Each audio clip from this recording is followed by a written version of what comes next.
Hola. Hoy les voy a enseñar cómo descargar Safari. Primero abren su navegador. Luego ingresan al link que les dejo en la descripción del vídeo.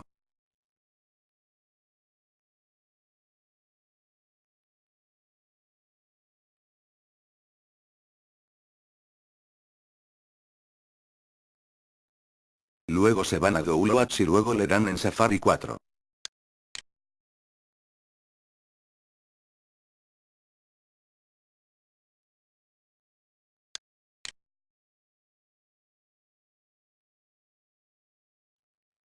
Le dan en Download y después ingresan su correo electrónico y le dan en Download.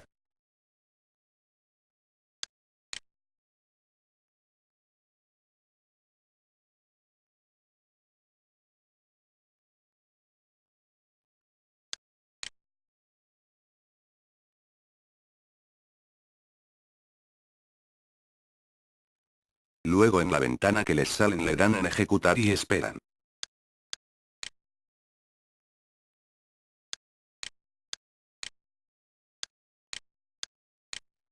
Yo no lo descargo porque ya lo tengo.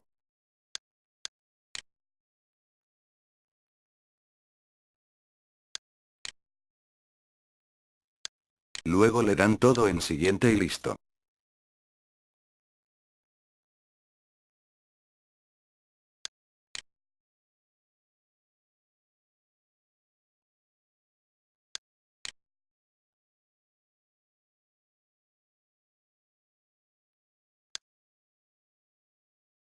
Buenas noches tíos, ¿cómo están? Bueno, les digo buenas noches porque este video fue en la noche, jajajaja. Bueno, hoy pues les diré cómo usar el programa llamado Textaload, conocido como Loqueando, jajaja. Bueno, primero bajen los